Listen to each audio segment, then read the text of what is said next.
When I celebrate, they'll celebrate with me. Celebrate what? Celebrate the winning of the $99,000 answer, that's what. It won't be long now, sweetheart.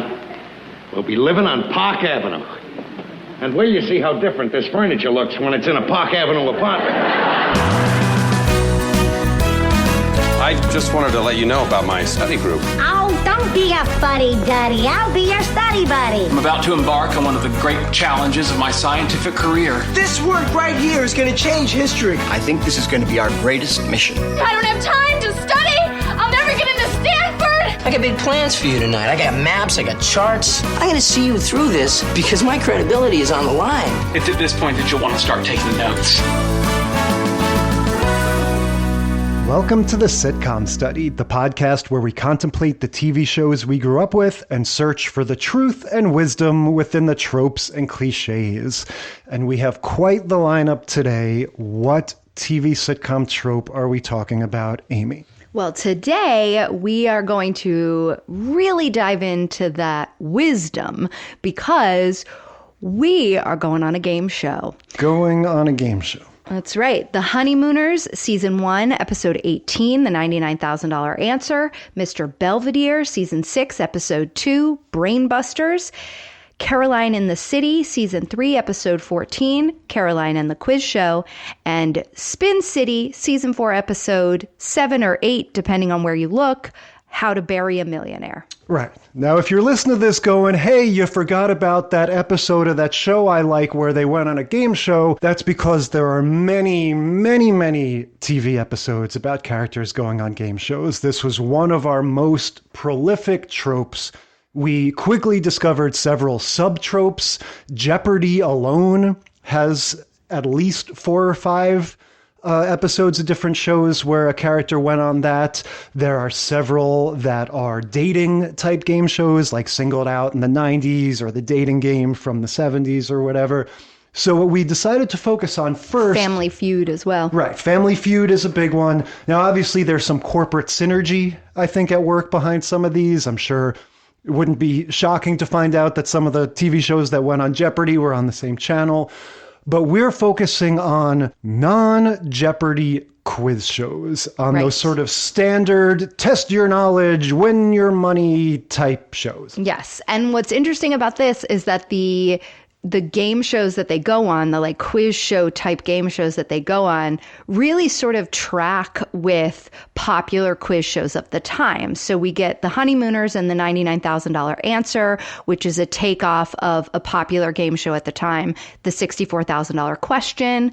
We get Spin City going on How to Be a Millionaire, which was a huge hit at that time with Regis Philbin. You get Caroline in the City going on like an NPR type wait, don't tell me kind of quiz show. Yeah, and it's interesting to see that maybe one of the reasons why this was such a popular trope is because for as long as there has been mass market entertainment, there has been some form of game show or quiz show or something. Right.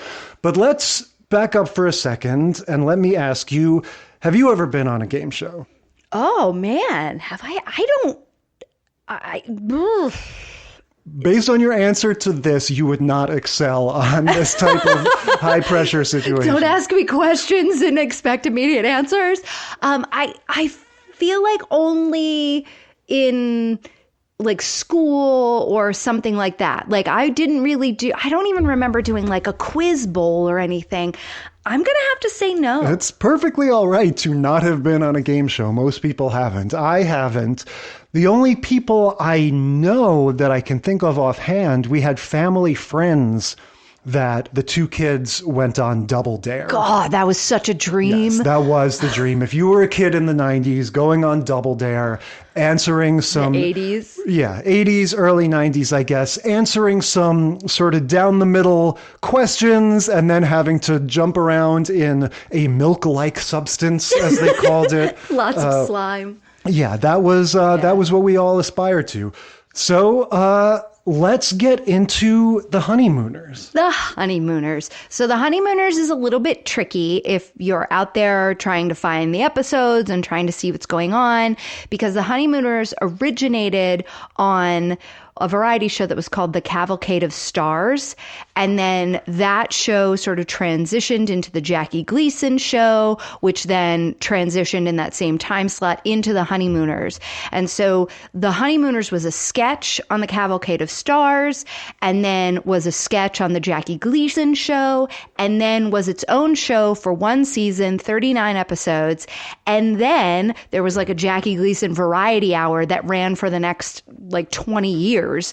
And it was consistently revived as a sketch on Jackie Gleason's different variety shows throughout the 60s, 50s, 60s, and 70s. Yeah, and The Honeymooners definitely echoes on in the culture. We talk about sometimes how these things live on past their actual life on the air, but not forever. So we talk about how, you know, we have friends that are younger than us, and for them, something like the Brady Bunch, where we grew up and it was already passé, but we still knew about it. And now for them, it's like just barely on the edge of their consciousness. Or when we were kids, something like the Three Stooges or the Marx Brothers, like those, that was already yesterday's news before our time, but we knew of it. And when somebody made those little faces and noises and stuff, we understood, oh, they're doing a Three Stooges thing. Whereas kids now, I don't think they have any idea who Three Stooges or Marx Brothers are. That it's just too many generations removed. And if they do, it's because their parents have sort of said something about it and they've seen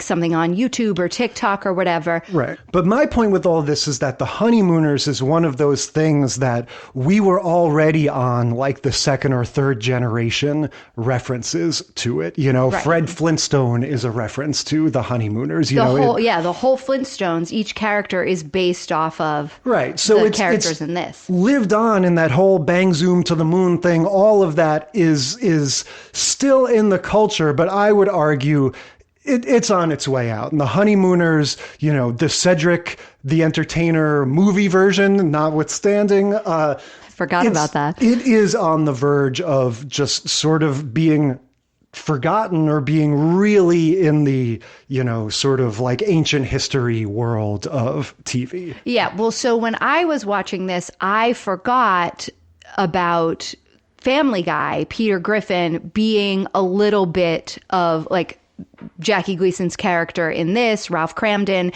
and a little bit of Archie Bunker. Like I forgot that there was that Ralph Kramden influence on the Family Guy. So if you're thinking about young people now, they know Family Guy, they would probably see this and be like, oh yeah, he's like Peter Griffin. Right. Well, to that point, my feeling when watching this was that even though this is not the oldest show we've watched, because we watched an episode of I Love Lucy season 1, which actually predates this by several years, but this felt like the first TV show ever. This felt like they were still getting people used to the idea that there were not tiny people in this box in their living room. It just seemed so primitive and old-timey. We talked about with the Andy Griffith Show and stuff about how they used to narrate the credits along with the visuals. I feel like this is even further in that direction, where it didn't even occur to them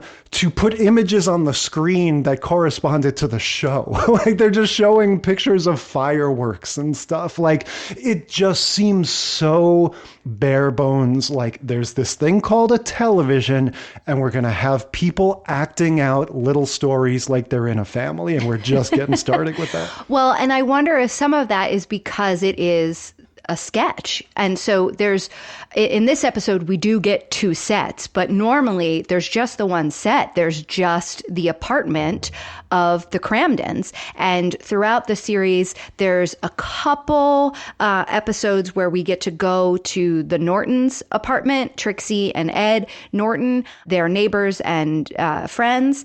But in this episode, we get the $99,000 answer set. Right. So there are 2 sets, but it very much similarly to the Andy Griffith Show, where you're like 3 acts, 3 scenes, 3 Definitely. sets. That's it. This is one set. and also the game show. So like, two sets, but most everything's happening in the apartment and in one room in front of the front door. Like it has that feeling of a very cramped New York City apartment. And this was the first time that we had working class Americans portrayed on TV as working class Americans, not as up and coming. Yeah, and that set is fascinating to me because you can just see all the things in the first 10 seconds of that scene where Alice walks in. You can see all of the things that they hadn't figured out yet, like putting some pictures on the walls. Like it doesn't look like an apartment. Like they weren't even going for that kind of realism. It was still like watching a play where it's like, oh, well, if we put a little table here and a window, we'll have the suggestion of an apartment. And that's all we need. And then later on, they move the table out of the way and they have a piano there. And it's that same very small space. She comes home. She calls out the window. Hey, Trixie, I'm home. Come downstairs. Her friend comes down. They talk smack about Ralph and Ed and off they go. But yes, it's very small, very cramped. I mean, like I said, it does give you the feeling of being in a tiny New York City apartment. So in that way, it works. Yeah, that's but funny, though. But I don't know that they're going for that. Yeah, it looked to me like a stage with, the little accoutrements to suggest a New York City apartment. Because again, they just hadn't even thought of like, well, there would be pictures on the walls. There would be furniture. There's not just this open space. There's no blocking the way there is in future sitcoms where you watch an episode of Seinfeld, they walk in, they're messing around with the refrigerator, someone plops down on the couch and starts reading a magazine while they're talking. Here, they're just standing there, just talking, it's just so stagey. Well, and the other thing that they didn't feel a need to do after that long introduction with random pictures and they were announcing the cast with the little voiceover, Jack and Gleason as Ralph Kramden. Yeah. After that, they didn't feel the need to actually start the show in the home of the Honeymooners or with any of the cast on stage. It was the host of the $99,000 Answer and an extra, like a random guest star who was a guest on the quiz show before Ralph got up. Yeah, that was very interesting that it starts without context because like you said, this is very much with that 3 acts, 3 sets, there's not going to be any cutting.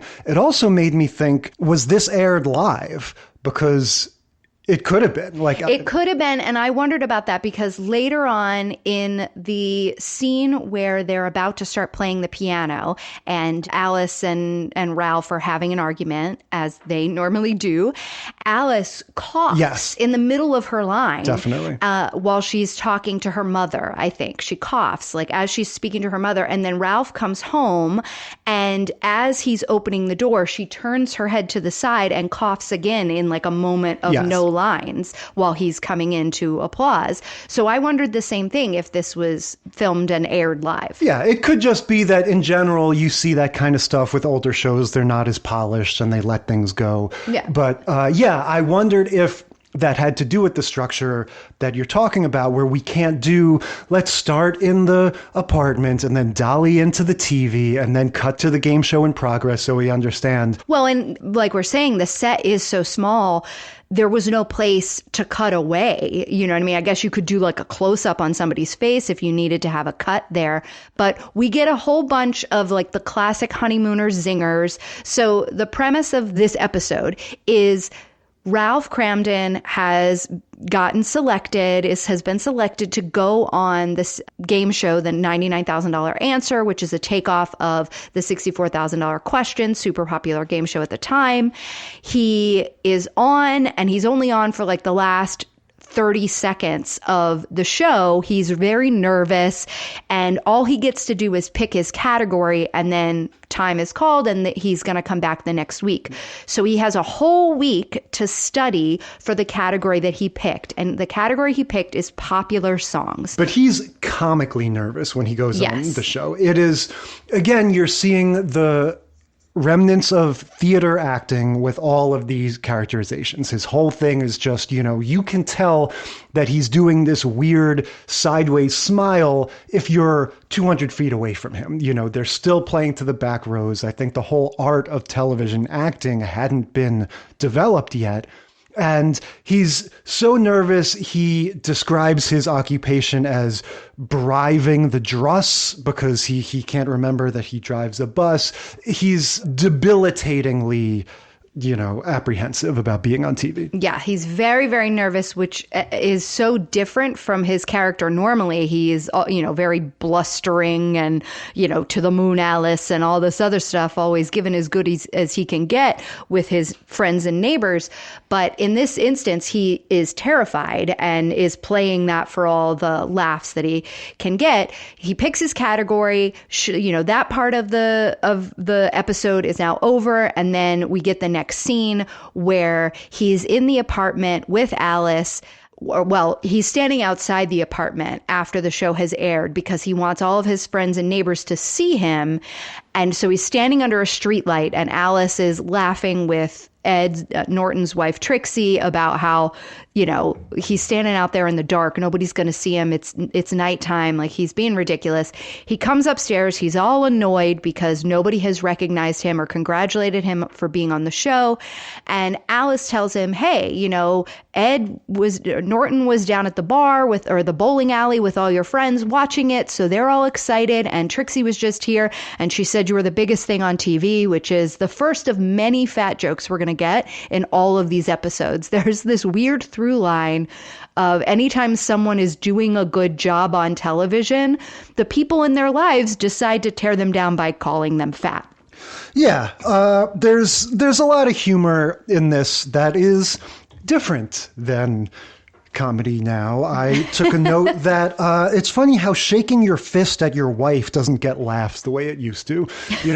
His bang, zoom, he says multiple times in this episode. And it's funny, the joke in that, like his whole expression, it's like he's almost crying. Like the humor comes from the fact that he knows he can't beat up his wife, and that's what's like driving him crazy. If only I could hit you, Alice. Yeah, exactly. Well, and we've already established the to the moon Alice as a funny line because now this sketch has been going on for so long, it's been airing for so many years that now we're already in new iterations of it. Like he's not even saying to the moon anymore. He's just going with a little, funny side eye to the camera saying bang zoom. Yeah. And the audience is uproarious. Yeah, it's already reached did I do that territory. Right. It's expected, it's understood. And again, these are early days of TV and catchphrases. And so, at this time, you say something like that 2 or 3 times per episode, right? Why not? You play it for all it's worth. It's wild to think that Urkel shows restraint with his use of catchphrases compared to Ralph Kramden. But like you said, the whole middle chunk of the show is devoted to him preparing for his appearance on the game show. And this is another example of this thing that I love. We saw it in our All in the Family episode, where in the old days, you didn't have Spotify, you had a piano and somebody who knew how to sight read music. Yes. And I love that idea of just like, how does that song go again? Oh, I'll show you. Just grab that piano, let's get the sheet music and let's go. And his buddy Norton is able to come over and sort of quiz him. And so instead of just going like, what song is this? Da-dee-doo-dee-doo-dee-doo. He comes over with a stack of sheet music so he can sit down at the piano and play different songs because Ralph's category of expertise is popular music. Popular music. So before the piano even arrives, before Norton comes downstairs and starts playing, before any of this practicing happens, Ralph Kramden is home with Alice after the first episode and is telling her how he's going to go all the way to the $99,000 question. He's not, the way that the game show works is the first question is $100, the second question is $600, and you can stop at any time. Yeah. And then it goes on from there and doubles until you get to the $99,000 question or answer. And he has said, he's like, look, I chose a category that I know I can win on. I'm going to go all the way to the end. And she's like, I will be happy if you just get to the $600 question and stop. And he's all offended, like that's calling him stupid. And she's like, no, it's that $600 is a lot of money for us, and I'll be happy with that. That's what I'm trying to tell you. And he goes on and on. He's all upset. And she gets, rather than just being like, whatever, he's just going on like Edith Bunker would, Alice leans in and doubles down and is like, oh, you think you're so smart, then why don't you spell anti-disestablishmentarianism?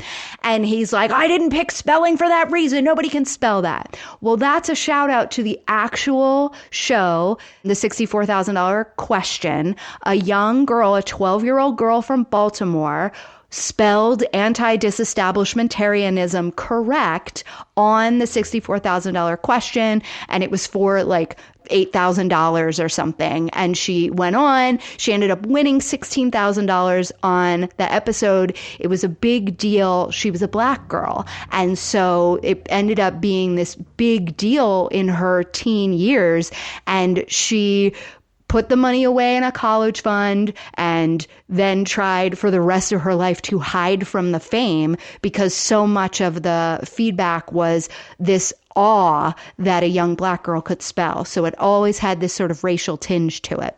But they shout that popular thing in popular culture out in this episode. Yeah, but so he doesn't choose spelling, he chooses music. I don't know if that's a thing in other episodes or they're making it up just for this, but he apparently has this savant-like knowledge of music and is just so wild. One of the ways that he's been testing himself is having the little Italian lady that lives down the hall or something come and sing him Italian songs. Sing him opera, and he knows them. And he's like, 1869. That was what amazed me. He's identifying every song by title, artist, and year. And one of them is in the 1890s.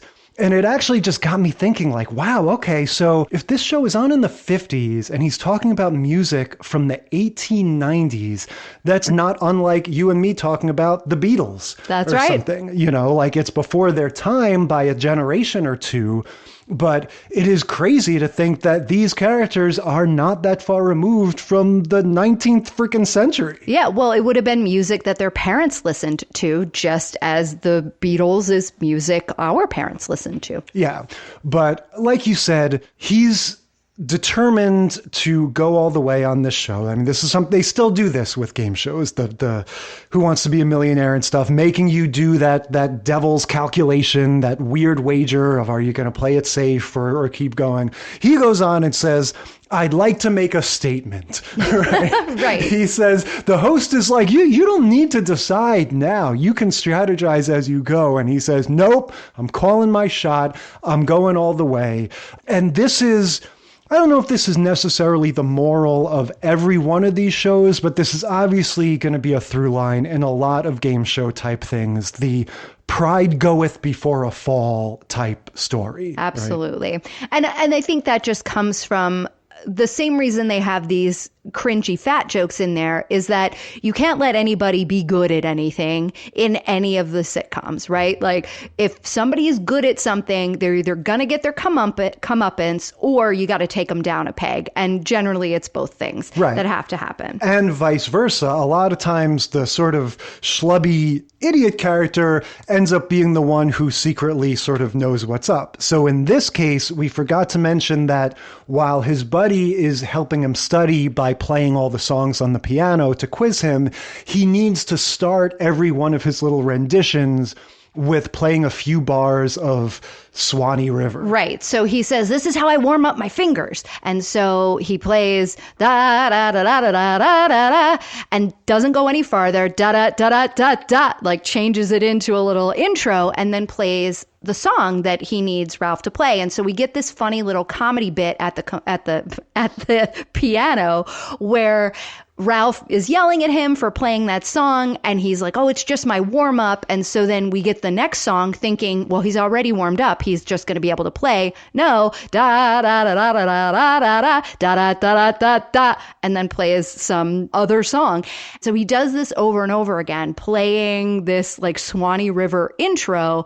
And I wrote in my notes when it was happening, I was like, something's going to go down with Swanee River. Like there's going to be some question about Swanee River and he's not going to know it. And guess what? Yeah, so we get a pretty straightforward arc here. Ralph went around telling everybody that he was the bee's knees and he was going to win the whole thing. And he was very impressive during his practicing. Yeah, but again, you want to err on the side of humility. I think that's a lesson in general sitcoms love to teach us. And so he gets the very first question wrong because he was too busy yelling at Norton to, internalize that one warm-up song and think that maybe that's something I should know too. Right. So he yells at Norton for playing the Swanee River warm-up song, never makes any mention that he knows what that song is.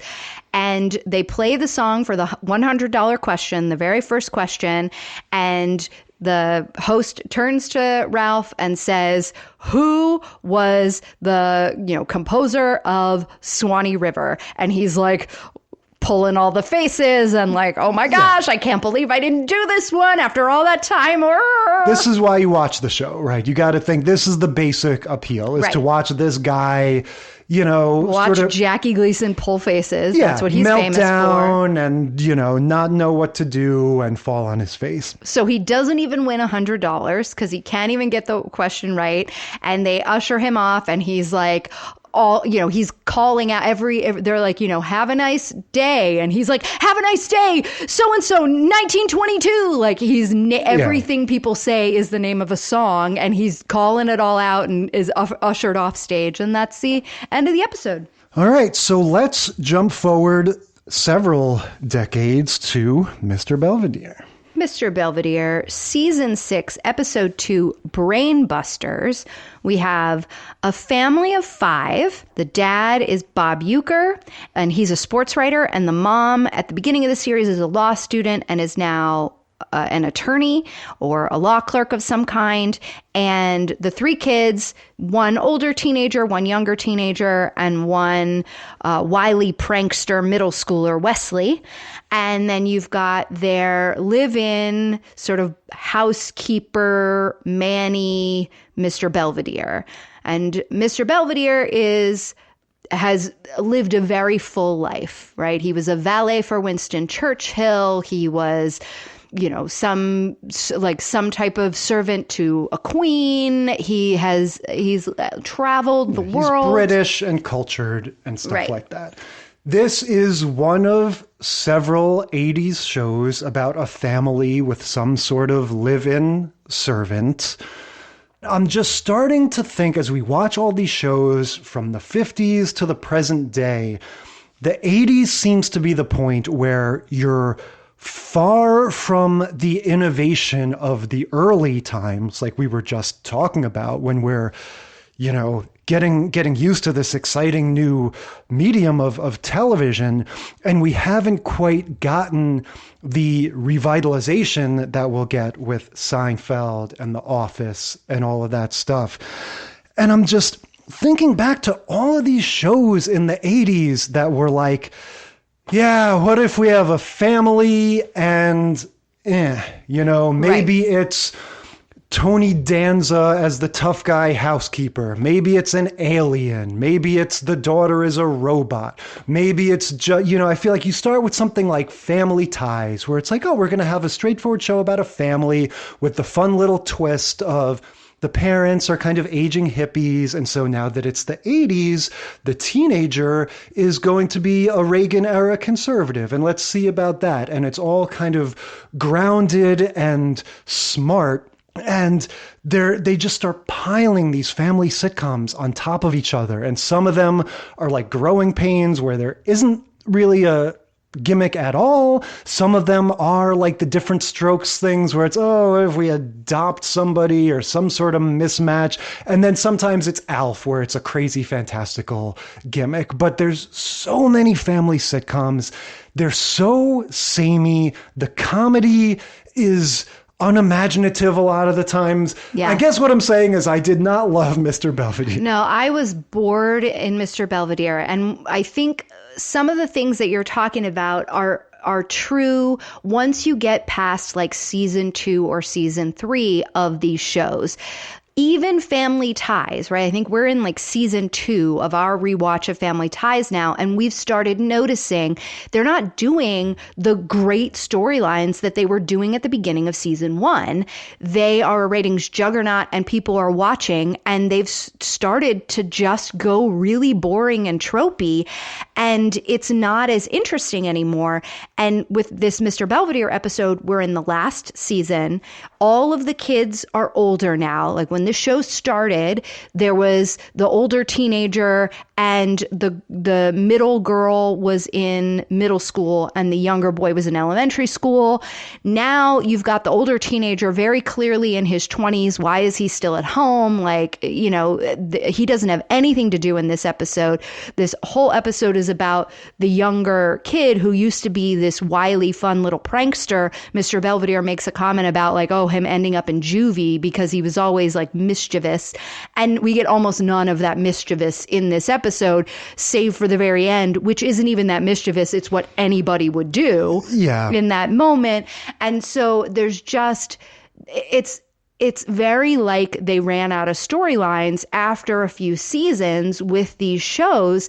And because it was back in the day where, you know, you were getting the 19 share, you were getting the 20 share because there were only 3 channels, you know, you were going to keep these things on the air and just keep cranking out the same storylines that they've been cranking out since the 50s and 60s. Yeah. And I just think this cast, I wrote down every family member is the weak link on this show. Like the dad is roughly 97 years old. He seems like 5 times older than every other adult in the show.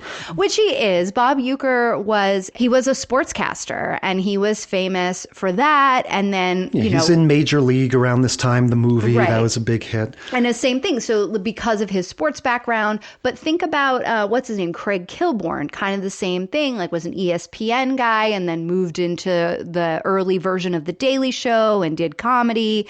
So, you know, that it was this announcer to actor pipeline. And he's very American. And so you can understand how he'd be a good foil to Belvedere. But nonetheless, these kids are uniformly bland. The older son, especially, I was just like, why? Like, was he the only guy that auditioned for this show? Like, sorry, but he's just not the least bit interesting or compelling. Mr. Belvedere himself is a total troll. I mean, again, you talk about that sort of mean-spirited humor in the basically for all time until like the last decade or so.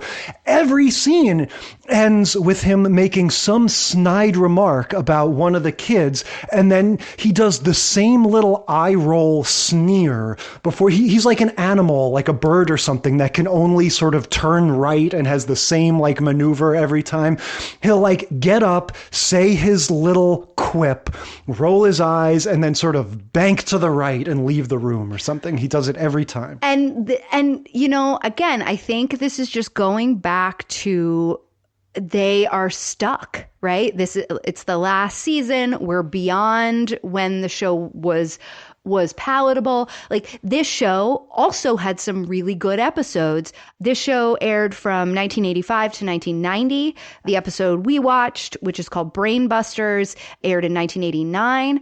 But this show had an HIV/AIDS episode in the time when people were not talking about it. They did a story that paralleled the Ryan White story, which was Ryan White was a young middle schooler. He was a hemophiliac, and he contracted HIV/AIDS through a blood transfusion.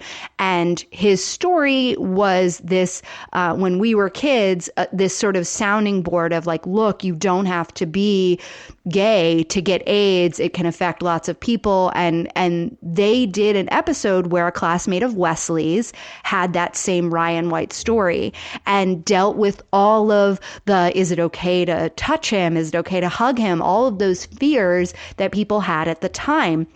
And so it's not that Mr. Belvedere, like we're hating on Mr. Belvedere really, really hard, but I just want to be clear that there were episodes of this show that were good. And there were episodes of this show where Mr. Belvedere, even though he would make fun of the kids, and he always like universally hates the dad, even though he would make fun of the kids, he had a good relationship with the kids, and none of that is present anymore in this episode. Sure. And I just want to go on the record as saying, I have not seen this HIV/AIDS episode. I am not co-signing on the fact that it's good just because they addressed a serious topic. Okay, if it turns out to be horrible, it's even worse that they made a cheesy sitcom episode about something that is gravely important. But yeah, this particular episode is about them. The whole family is sort of obsessed with this game show. They show them, it's one of these TV deals where, you can't see the show itself. You see them reacting to it. And this fictitious game show Brainbusters moves at quite a clip. Like they have Belvedere walk into the living room while the other characters are watching the TV show. And it's just like, who invented the atomic paralyzer? What was Christopher Columbus's third boat's name? Like they're just rattling off questions like 5 or 6 per minute. You're just going like, what are there like 700 questions per episode on this show? Like where is the fanfare and showmanship on this game show? And it was, it is like a quiz bowl. It was a father-son team, or like an adult and a youngster team paired against an adult and a youngster team. And, that's the premise of the show. So Wesley has submitted himself and his dad to be on the show. So the next scene is they go down to the studio to have their tryout practice in front of camera kind of thing. They're doing sort of a test run. And it doesn't work because the dad makes the same mistake that Zach Morris makes in the Saved by the Bell Academic Bowl, where he answers every question before the guy finishes asking it. He's too much, he's chomping on the bit too much. And so they keep getting everything wrong because he doesn't let him finish the questions. And so the little Korean family that they're competing against win the game. Well, and it wasn't even a win, right? Because this was just a practice. Yeah. So Wesley says, forget this, Dad, like you suck because you are too quick on the buzzer. I'm calling in a ringer. Mr. Belvedere is going to be my adult. And, and the reason that this is all palatable within the universe of this episode is that was a tryout, kind of like a test run thing. And the camera and the host didn't like the dad, but they liked Wesley. So they want him on the show. So they allow him to pick a different partner so that they can go be on the show and compete against this same father-son team. Yeah, they specifically get the feedback of the son is fine, you got to get a new dad.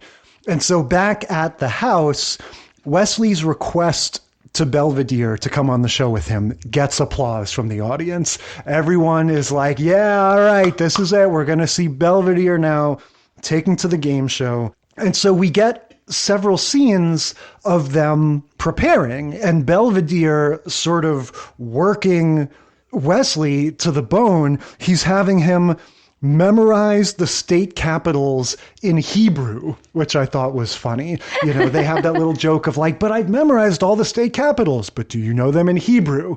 That was a good bit, I thought. Belvedere has a pretty amazing song to memorize the periodic table. Too much time has passed now for me to perform it, but he's going like beryllium, metronium, carbon, and potassium.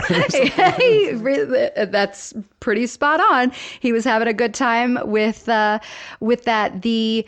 So again, not much to see in this episode. So I have a question for you, because one of the things I noticed while they were rehearsing for or practicing for the game show, every sitcom, Family Matters, Step by Step, every sitcom has the two-way swinging door between the living room and the kitchen. Have you ever had one of those? Have you ever seen a house with one of those? What's up with the two-way swinging door in every television family TV show? I always noticed that in shows. I have never encountered it in real life, but I always just figured it was for the ease of the actors, so that they don't have to open and close it themselves. There just has some sort of tension on it that they can just kind of bust in the room. They can be holding something or whatever, and it'll just kind of go wah, wah, wah, wah, wah, and settle down on its own.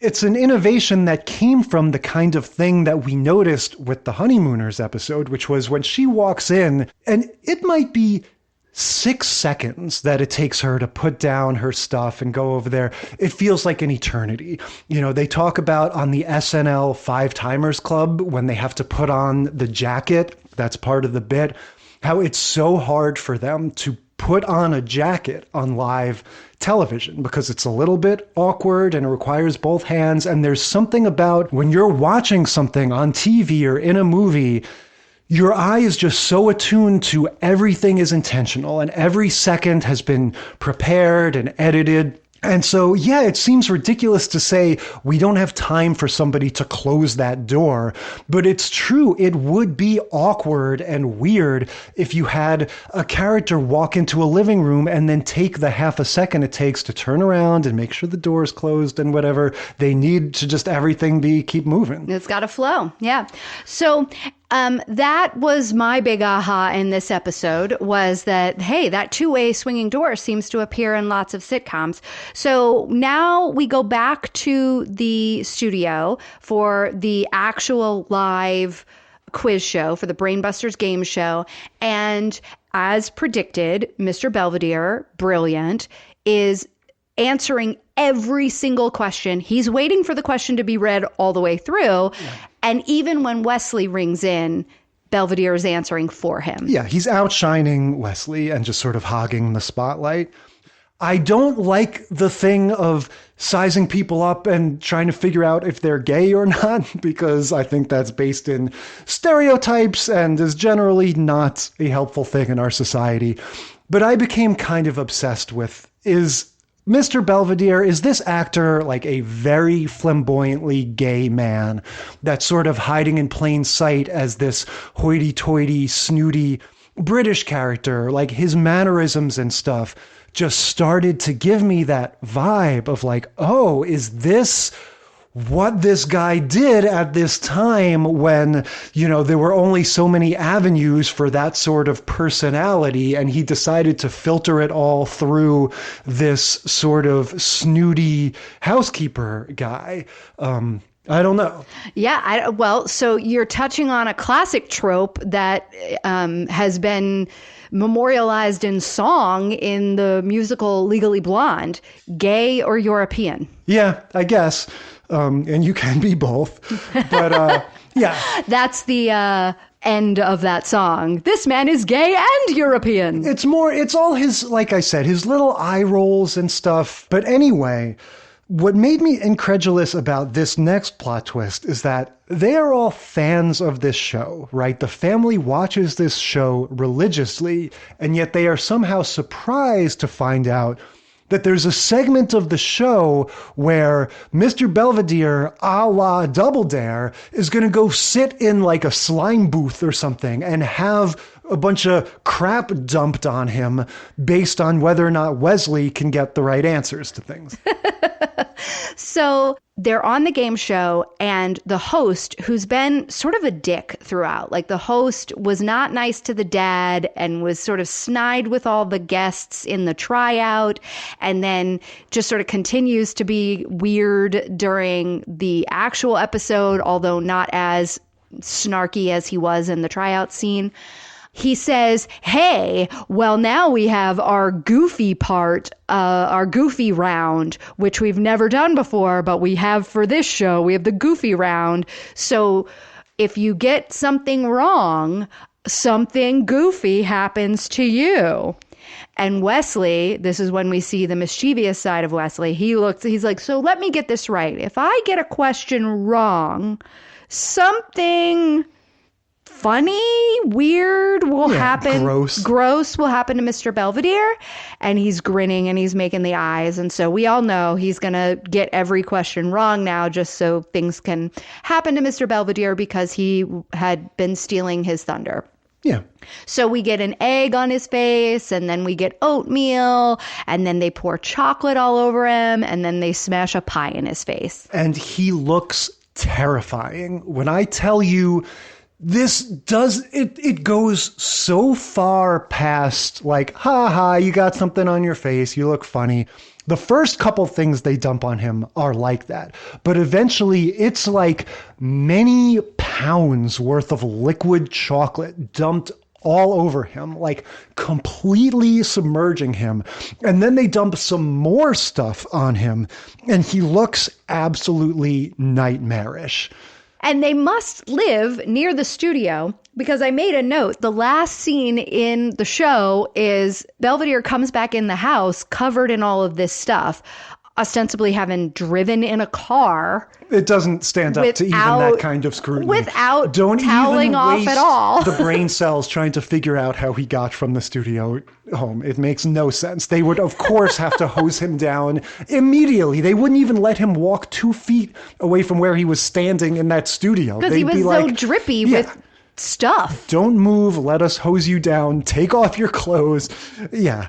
But that's not the very last scene, because the very last scene is a convention I forgot about. We have, similar to Doogie Howser, the Belvedere diary entry, where he sits down at his little writing desk and takes out his little ledger and writes his little nuggets of wisdom about the episode he just experienced. Yes, and that is because the premise of the show is based on the character that was created for a 1947 novel called Belvedere, which was then adapted into a movie called Sitting Pretty in 1948. And it's all in diary entry form. So it's him recounting his life. There have been many movies and attempted shows over the decades, because this has been, an IP since the 40s, that they've tried to recreate this. And Mr. Belvedere, this actor, the actor's name is Christopher Hewitt. His very last appearance on television was on the television show Ned and Stacy in the episode Saved by the Belvedere. That is funny. Just the idea of referring to Mr. Belvedere as IP is just hilarious to me. Are we going to get the gritty reboot of Belvedere? Are we going to get the start of the Belvedere cinematic universe where he hangs out with Jeffrey from The Fresh Prince? No, the gritty reboot of Mr. Belvedere is like the Imitation Game movie where they tell the Alan Turing story about him having to be in the closet and everything. That's the gritty reboot. Well, also, just everything is a prequel now, right? Everything is like, oh, what did Alfred the butler do before he, took care of Bruce Wayne? And so this is perfect for that. We know from the incredibly ridiculous theme song sequence that he has lived this storied life. So yeah, give us Belvedere the early years. Belvedere when he was working in the Taj Mahal. Young Lynn Belvedere. Writes itself. Okay. Moving on to Caroline in the City. So Caroline in the City, this is season 3, episode 14, Caroline and the Quiz Show. This is another one of these damn shows like Sex in the City or Sex and the City, Caroline in the City, Caroline and the City. And in this one, the actual name is Caroline in the City. And then the episodes are Caroline and the something. Yeah, why do they do this to us? Why? She got to it first before Sarah Jessica Parker. But yeah, Caroline in the City is one that whenever it comes up now, I always have that feeling of oh yeah, that, it's not one that has a huge legacy where you see it all the time in reruns and stuff, but I think it was very well liked.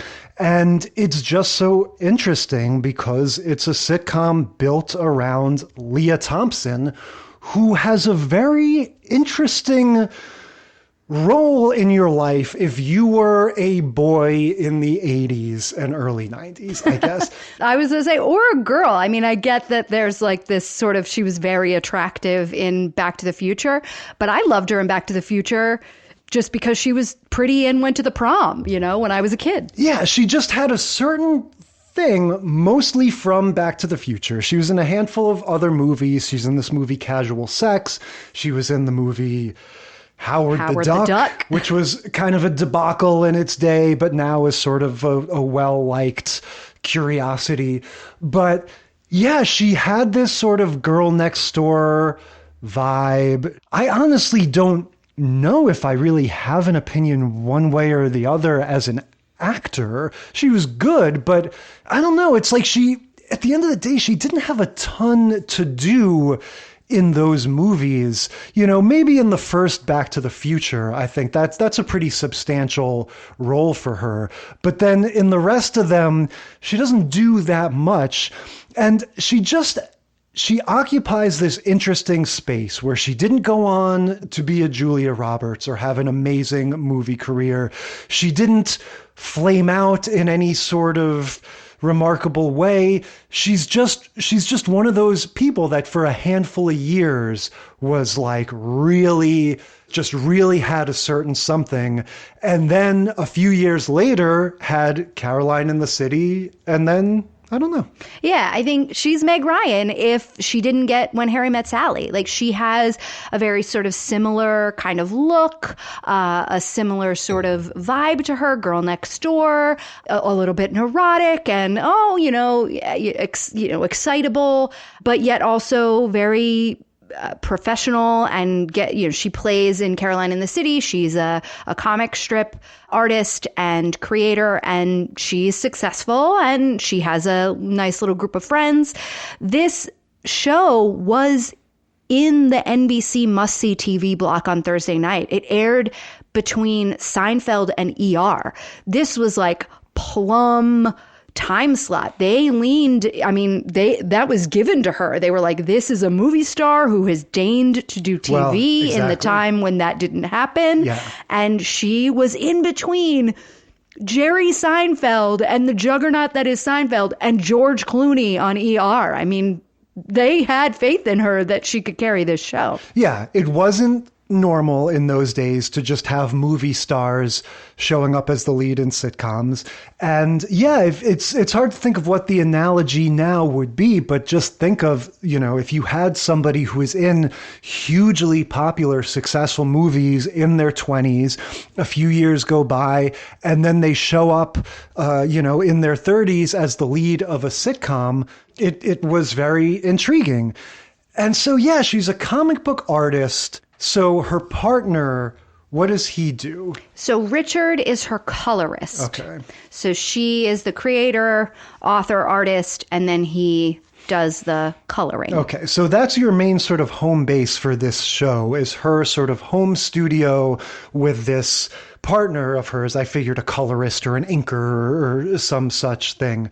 It's got these cool animated establishing shots whenever they want to show you where they are, like every sitcom does. They have a sort of squiggle vision drawing instead of a photograph or, live footage. And yeah, you get the sense that this was the crux of the show, is her and this partner of hers sort of, I guess if you want to be generous, say trading friendly barbs. I'd say it's more like he is undermining her and everyone she knows at every turn. He is? I think so. He talk about Belvedere being a troll. This guy was like, all he does is sit there and look up from his work to say shitty, mean things to like burst the bubble of anyone who ever says anything. Oh my gosh. Okay. So, wow, that just like blew my mind. You're right. He has the same sort of sensibility of, I'm going to make fun of all your friends and I'm going to give you shit. But we're in season 3, like midway through season 3 of this. The Caroline and Richard storyline is a will they, won't they for the entire run of the series. So this series starts and she has broken up with Del, her boyfriend, and throughout that first season, she hires Richard to be her colorist. We find out that Richard is has a crush on her and she doesn't know. And then towards the end of that first season, she's getting back together with this guy, Dell, and they're going to get engaged. And so there's all this back and forth. There's like a letter that that Richard leaves, and then Annie, the best friend, finds it. And so I remember this show as being so annoying because it was very clear that Caroline and Richard needed to be together, and they both just kept dating other people, even though they would trade back and forth as to who liked who during the season. I think at this point in the series, he is married to that woman, Julia, that he's with. Julia knows from a previous season that Caroline has feelings for Richard, and because Caroline left a message on their answering machine that Julia heard and then deleted. So the whole thing in this episode is the best friend Annie is dating a guy who's a piano player who's named Seth Rudetsky. He's named after an actual real person here in New York City that is a vocal coach and piano player and Broadway elite in these ways. And this man in the show is named after him, and he is the piano player for his parents' NPR-style radio quiz show called Nothing Trivial, which is aired out of like a college radio station. And the best friend Annie is dating this guy, and Caroline and Annie go to see the show to support her boyfriend, and Caroline's answering all the questions in the audience. And so Annie's like, hey, you should be on this show. The Seth Rudetsky, the character's dad in the show, sees Caroline, is a big fan of the comic strip, and is like, oh my goodness, come and be on our show. We want a celebrity. Yeah, this is something that happens to her a lot. You get the sense as she goes through life, whenever she says who she is, people are like, oh my God, like Caroline in the City, which is just a funny, I guess they still have comic strips now, but there's just something a little old timey about that she's sort of a celebrity, but not, because people don't know what she looks like. But yeah, this is different from the others in that it's a radio show instead of a TV show. And she doesn't have the pride aspect going into it the way Ralph Kramden does. She has been traumatized because as a kid, we get this all in flashbacks, she froze up during a spelling bee.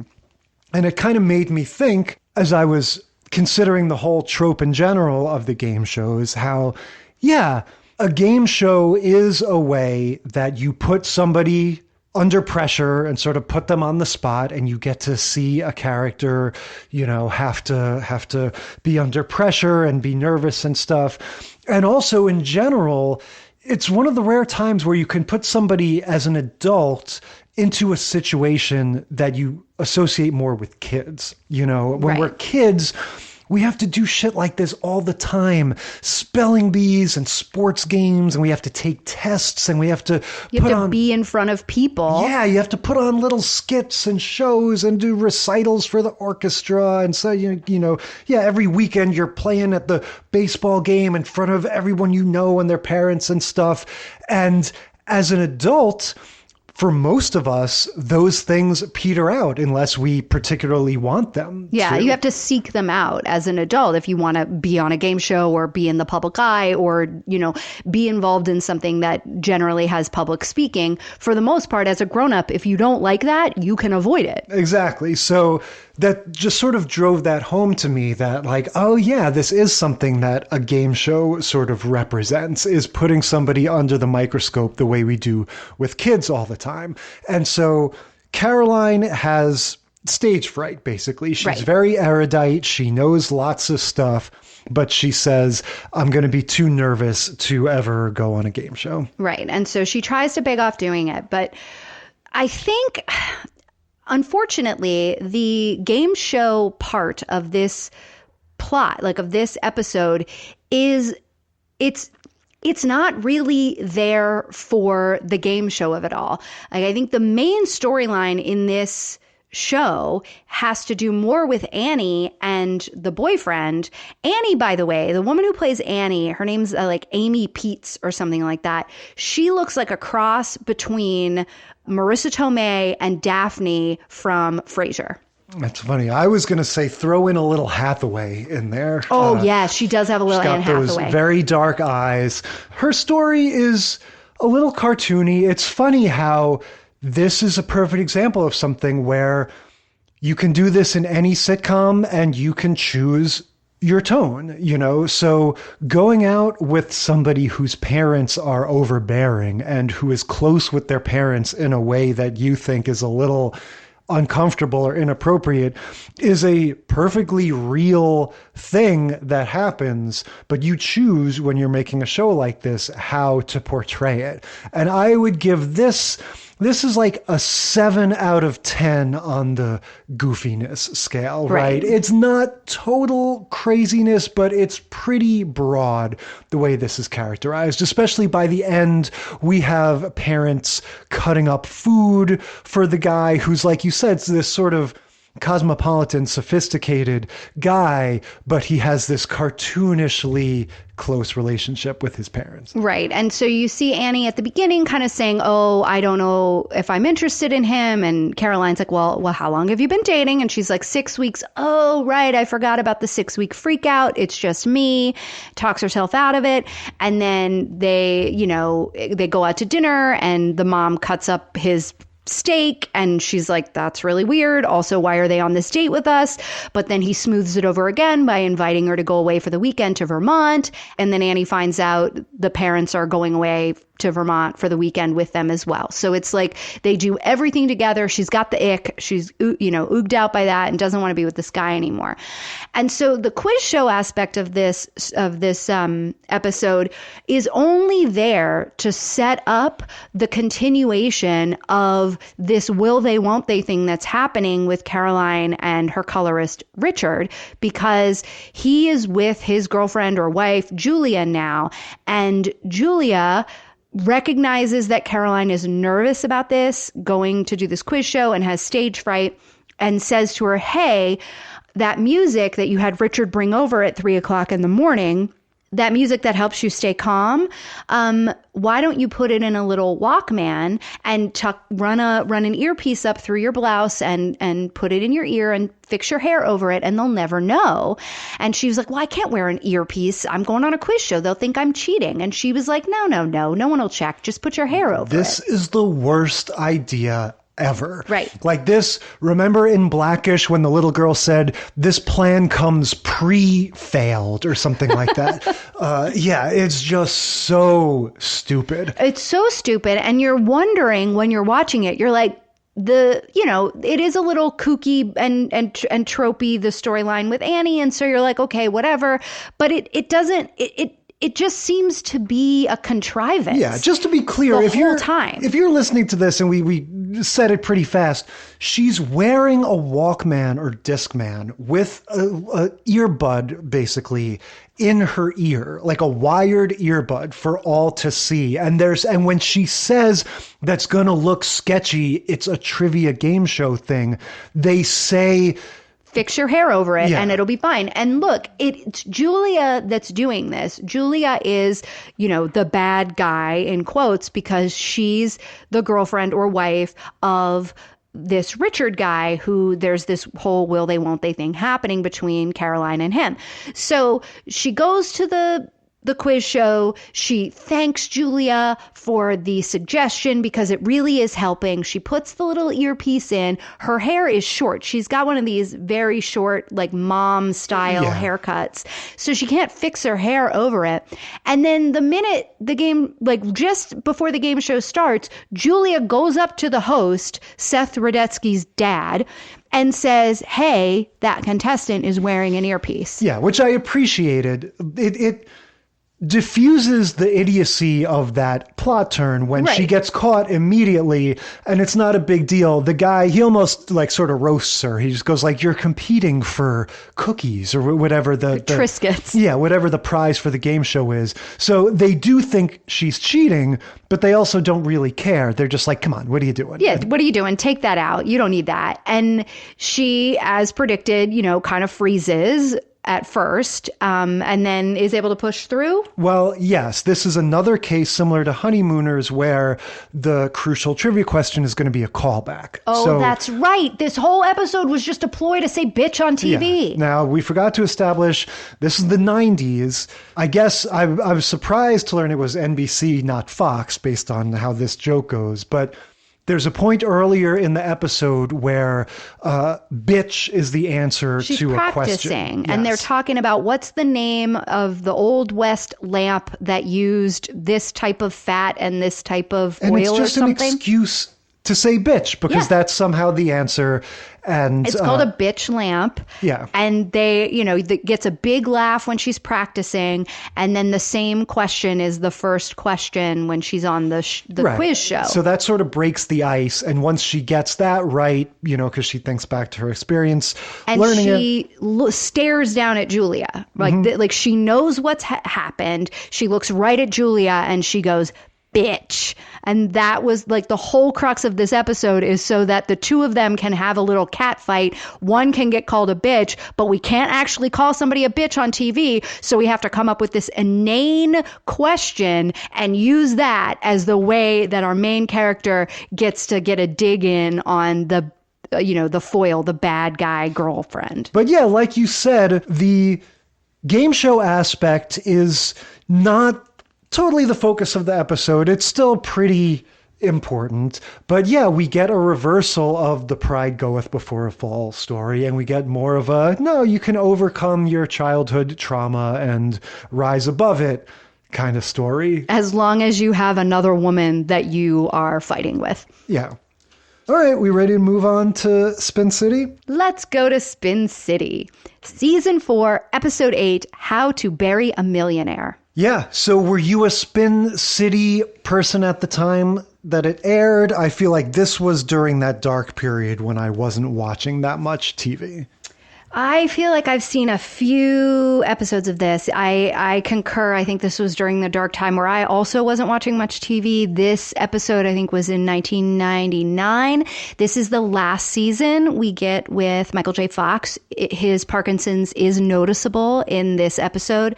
They had added, in the beginning of this season, season 4, they added Heather Locklear to the cast as a counterpoint to Michael J. Fox's character. In Spin City, Michael J. Fox is the chief of staff to the mayor of New York, played by Barry Bostwick, and Heather Locklear is brought on as the communications director. And the reason for this hiring was to lessen the load on Michael J. Fox throughout this season. And at the end of this season, he leaves because his Parkinson's was getting so bad and was replaced with Charlie Sheen. Another fun fact about this show is that the reason this is the second television show of this era that was created because of the movie The American President. Michael J. Fox played a staffer to Michael Douglas in The American President or An American President or whatever.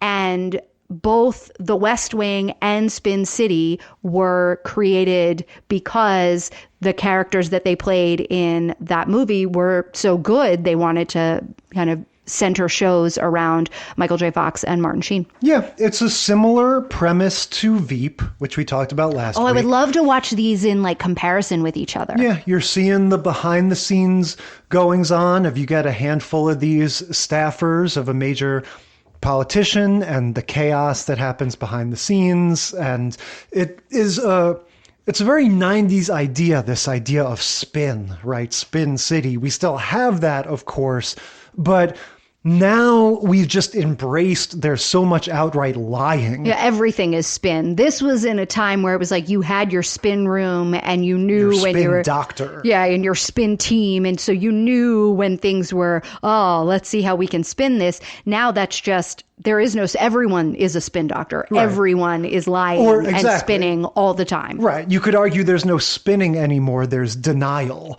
You know, right. there's just outright falsehoods. But anyway, yeah, it's like Veep in its premise, but I would say a less specific voice comedically. It's a little bit more of just a sitcom about some wacky characters behind the scenes in a mayor's office. I think it doesn't quite have that specific misanthropic charm or specific attitude that Veep has. It doesn't have the specific attitude that Veep has, but it does have its own kind of charm in that way. Like, think of any office sitcom pre The Office, right? Think of the Drew Carey Show or Less Than Perfect, or what's the one with David Spade? Just Shoot Me. Yeah, any of these that take place in an office, and WKRP in Cincinnati, right? You've got all of the different people that have different functions in the office. We have Connie Britton playing the accountant, like the main accountant for the mayor, for the city. We've got Richard Kind in some role in the mayor's office, who's hilarious. Yeah. This cast is very interesting. Like, it's every one of these people, none of them are like, oh my God, that person's such a huge star. How did they possibly get them? But every one of them makes you go like, huh, okay. Like they're just all interesting, unexpected choices. Barry Bostwick, right? The guy from Rocky Horror Picture Show, is just not who I would expect to show up as the mayor, you know? Right, and you got Cameron from... Alan Ruck from Ferris Bueller originally, and now he's in Succession, and it's funny to see this as like the exact midpoint between those two characters. Because he is, of all of the like spin doctory people that are in, you know, that work in this office, he's the one that is always talking out of both sides of his face. So in this episode, so throughout the series, anytime Michael J. Fox needs some dirty work done, Alan Ruck does it. Cameron from Ferris Bueller's Day Off, he's the guy that they go to. He's got no soul. He's the, you know, black hole of where soulless things happen. So in this episode, they are having an argument with the firefighters union, and the firefighters are going to go on strike. And at the same time, the firefighters are rescuing a little boy from a well.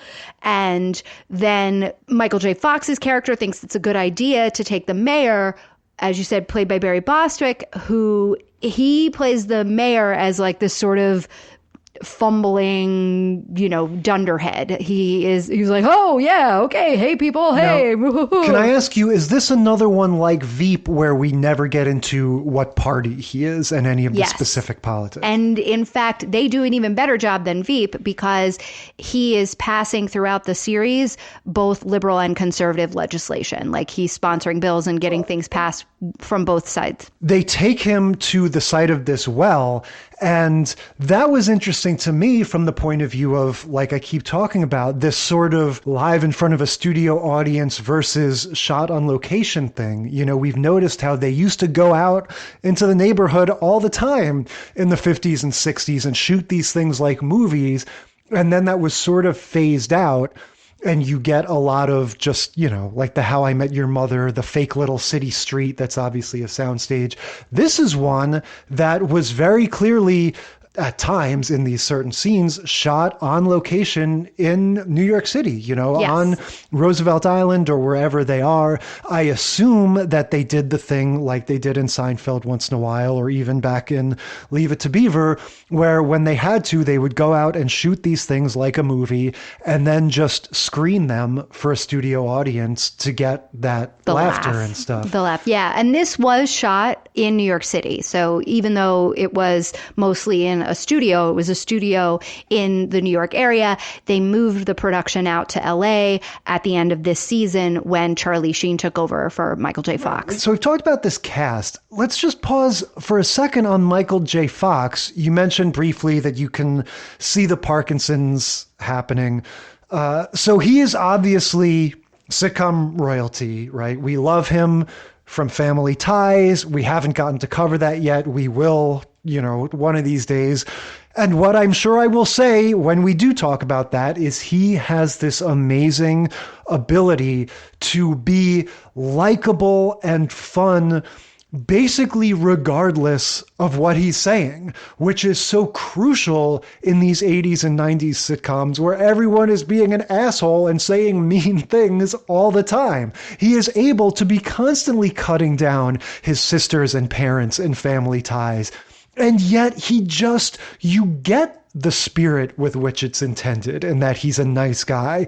And when he's exasperated, it's funny. And when he's being cocky and overconfident, it's funny. He's so charismatic. You absolutely understand why when they were having trouble filming Back to the Future, they were like, we need to stop our production and figure out a way to get this kid who is actively shooting a sitcom 18 hours a day to somehow be the star of this movie because no one else can do that.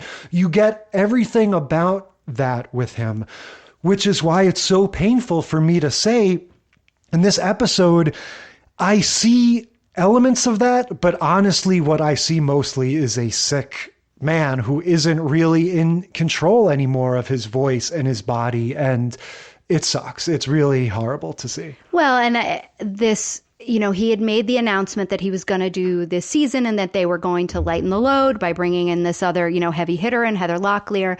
And at the end of the season, he leaves. I think it was one of those things where it had gotten bad enough that he had to go public with it.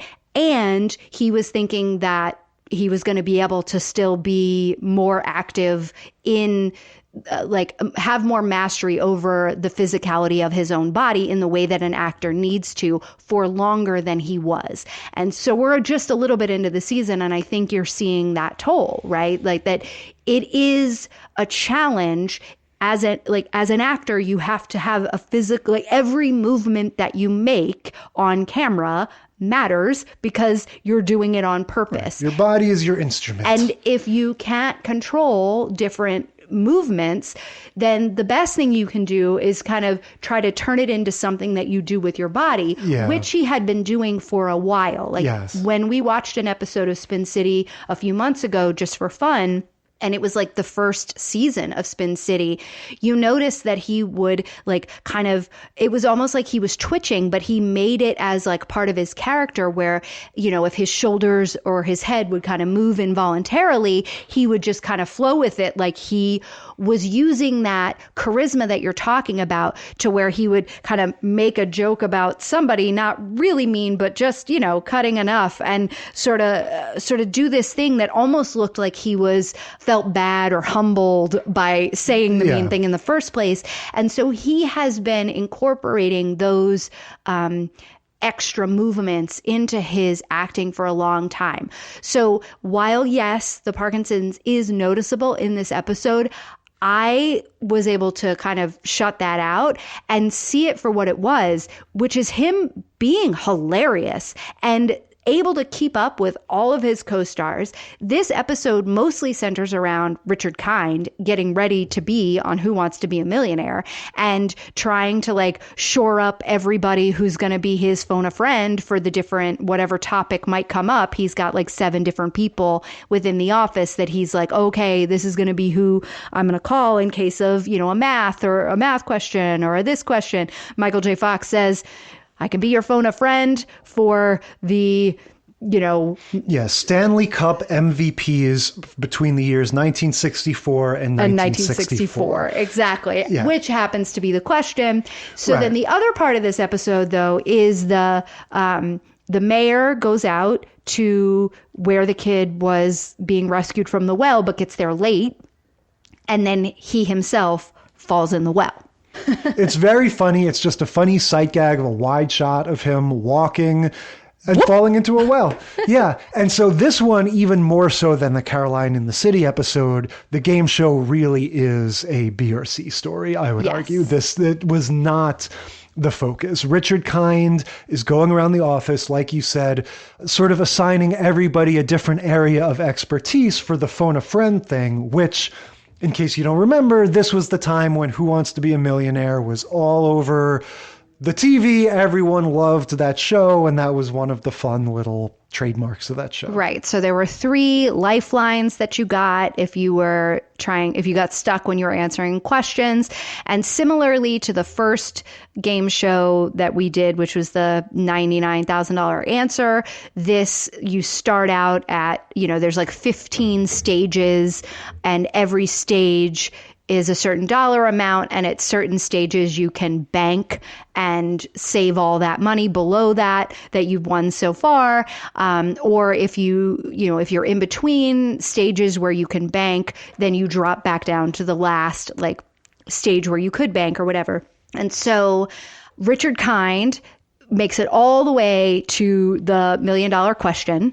The lifelines, he's used all of them so far. There's a 50-50, meaning they'll eliminate half the answers. There's a poll the audience, and then there's a phone a friend. So he's on the last question. And in the meanwhile, we've gone back and forth with the firefighters union, and they are out there now trying to rescue the mayor. And Heather Locklear and Michael J. Fox are trying to figure out if this is a good thing or a bad thing that the dim-witted mayor fell in a well. That's been the main crux, the sort of political satire, if you want to call it, of this episode is let's not rescue him right away because we'll get better ratings or more how publicity. Can we spin it? Right. Because at first they were like, let's keep it quiet. Don't tell anyone. We got to get him out of this well because he's going to look like an idiot. And then he looked like, he was getting all of this good press that, the hero mayor is stuck in a well. And he's going to save a dog. Well, they didn't, that was at the very, very end, right? So he's getting all this good press. They're like, let's stretch it out a little bit and have him rescued during the 6 o'clock news or 5 o'clock news or something. So they're like, we'll see if we can contrive to keep him down there for another couple hours. So at this point in the show, though, we're in the last act. The firefighters are out there. They're in the process of rescuing him. It is the prime time 6 o'clock news or whatever. All of the news vans are out there, and someone asks the question, some reporter asks the question, why did he go down there in the first place? And all of a sudden they realize, oh my God, he's going to get brought up and everyone is going to know that he didn't go down there for any reason. He just fell. So this is bad again. It's not good publicity. We have to come up with a reason for this to have happened. And one of the other staffers, like the C storyline, is this other staffer has this ancient pug-looking mutt dog that has been at doggy daycare or has been at the office, but then is at doggy daycare, is humping everybody at doggy daycare, all the other dogs. And so he's picked this dog up from doggy daycare. The dog's name is Rags, features in many episodes of the show, is voiced over the length of the series by Tim Allen, by 2 or 3 other famous actors. We loved in the 90s pugs, chihuahuas. We loved Between the Taco Bell thing, Men in Black. We loved... This dog looks like the Men in Black dog. Yeah. We could not, as a society, get enough of little weird-looking dogs.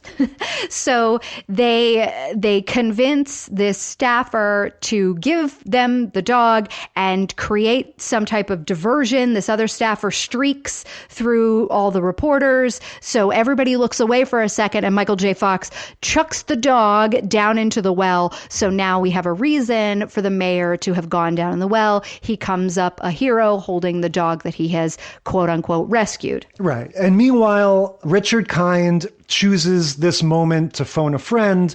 So he's calling Michael J. Fox amidst the chaos. And we get, for the 3rd time, the device of the trivia question being a callback, right? The fun joke of, something that we heard but didn't think much of earlier in the show gets called back. In this case, Michael J. Fox's character was being funny by saying my area of expertise is Stanley Cup MVPs from this one year. That turns out to be the question. And basically the joke is that Richard Kind can get him on the phone, but only for a second. And he says I gotta go. And he sort of leaves him hanging. Yep. So he can't answer the question. He's struggling. He goes back and forth. He's like, and we have this wonderful comedy bit, Richard Kind being being Richard Kind. Yeah. Just talk about nebbishy, right? He's like, oh, no, Regis, it's this. No, it's that. No, not my final answer. Yes. No. He's got this specific variation on the Jewish, nervous, but still sort of nervy kind of guy. He's just very funny. And one of the characteristics that you'll see him do in most everything is he has like a nervous breakdown where he yells at somebody kind of just like this, and he goes off and he makes a really good point, but then he sounds really crazy. Yeah, he's almost like the Sesame Street character that would always be in the restaurant that Grover would be waiting on, and he would get exasperated because there'd be a fly in his soup or something. He has that kind of energy. Yes, he does. But yeah, this got me thinking, this is something I think we're going to see a lot when we eventually do the Jeopardy episodes. These game show crossovers are a good way to get this show that you've seen a lot with real people, because at this time, Who Wants to Be a Millionaire, everyone's seen it, the real version. You get the comedy of having this fictional character, this over-the-top creation, be placed in that same situation and have all the same accoutrements, and seeing him on that same game show set with the same camera angles and music and everything that we've all come to love. But instead of it being Sal the plumber from down the street, it's this Richard Kind character behaving in a sitcom-y way instead of a normal guy. Right. And you get Regis Philbin, who loves to show up as himself in everything. Yes. And he was the host of Who Wants to Be a Millionaire. And so they have a funny bit when he first phones a friend and calls Michael J. Fox. The way of the show, Regis would be the one who would speak when you phoned a friend, and he was like, "Hi, this is Regis Philbin from Who Wants to Be a Millionaire," and Michael J. Fox like immediately interrupts him, and he's like, "Yeah, Regis, we can't rename 7th Avenue Regis Philbin Way. Like, it's not going to happen." Yeah. And Regis is like, "No, not what I'm calling about. I don't know what you're talking about. You're here with your friend so and so, Paul, and he's." Yeah, it's very funny. It's also making me realize that we should add to the trope list Regis Philbin appearances. Because he's in everything as himself. Yeah. Yes. He's another one like Casey Kasem and Mickey Dolenz from the Monkees. Some of these guys just really loved showing up on sitcoms. But anyway, Philbin is doing the thing of like, I'm sorry to say that you are right there for me to deliver the answer. And like he keeps going back and forth. And then he says, which we'll hear after the break, which was like a trope from Who Wants to Be a Millionaire. So they go to break. He's like, damn it, Regis, stop jerking me around. You gotta don't make me wait anymore. And then they come back from break and he has it right. And he's like freaking out. Okay. I honestly didn't remember how it turned out. He wins. But anyway, yeah, looking back on all these shows, like I said, they all have in common, even though some of them might be a case of the character being cocky and getting comeuppance, some of them might be the reverse, the sort of underdog thing, but it's always a way to put an adult character in this sort of extreme pressure situation. And yeah, I think it's just very sort of straightforward why they do this again and again. When you watch game shows, we all have that reaction of like, oh boy, I don't know if I could do that, you know? Yeah, well, and the thing with game shows, every time I watch them, I'm like, that they purposefully pick people who take the wrong risks because that's what makes for good television. And so similarly in Ralph Kramden and Paul, the Richard Kind character in Spin City, you get these same types of people who will purposefully take the wrong risks and just keep pushing. And, Ralph obviously had his comeuppance and lost. And then Richard Kind, he takes it all.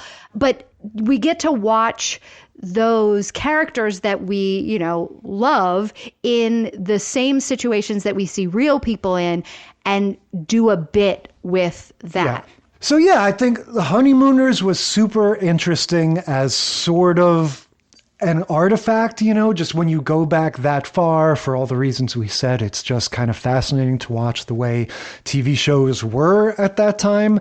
And then, yeah, on the other side, I don't think any of these were like, I'm on the floor laughing throughout the whole show. But Spin City, again, that cast is just so interesting.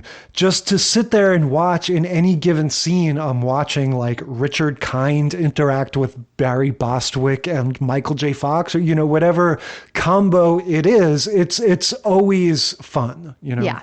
And I think of all of the episodes that we watched, Mr. Belvedere was a letdown, but I think the show itself is tropey, and the show itself is that everything you said about 80s comedies.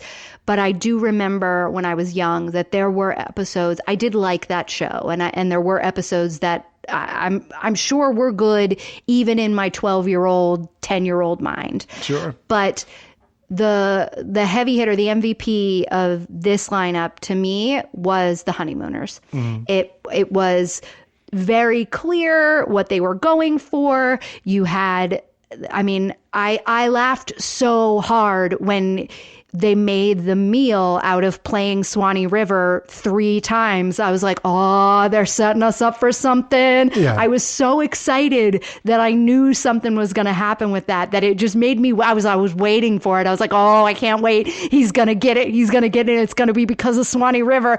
And it was so much fun for me because I was in on the joke. And maybe I was only in on the joke because so many sitcoms since then have followed that same pattern and they're predictable, but that was early on, and that's brilliant, and I loved it, and it was so much fun to watch.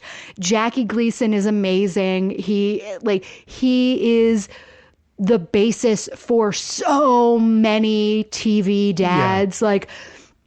You're crazy if you don't think that Carol O'Connor went back and watched Jackie Gleason do his thing as Ralph Kramden while he was creating Archie Bunker. I dare say John Goodman also was trying, has pieces of this. This is an original TV husband. All of these, King of Queens, you can think, we have King of Queens because, not that we are happy about it, but we had it thanks to Ralph Kramden. So many of these things. And to think that show only lasted 1 season. Yes, it was a sketch for many, many years on many things, but man, just iconic. And it was a treat to go back to it and revisit. And if there are young people out there, like you said, who don't really know it, I highly recommend going and watching some Honeymooners. Yeah, totally. All right, so much for game show appearances. What are we talking about next week? Next week, our trope is old friends, new trouble. We've got old friends coming into town and showing us some things about our life that we may or may not be ready to deal with, and taking us back to a little bit of a nostalgia times in our own minds. So our characters will be dealing with that next week when we watch The Dick Van Dyke Show, Season 1, Episode 30, The Return of Happy Spangler, Roseanne, Season 2, Episode 16, Born to be Wild, Sister Sister, Season 4, Episode 7, Boy from the Hood, and Scrubs, Season 2, Episode 22, My Dream Job. Yep. That's next week, and until then, we will consider this segment of the sitcom study concluded.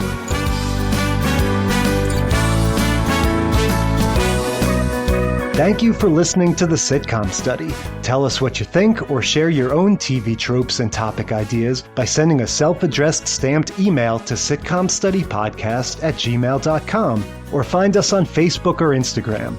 And if you like the show, consider leaving a rating or review on your podcast app. It helps us boost those precious Nielsen ratings. The Sitcom Study is recorded in front of a live studio dog.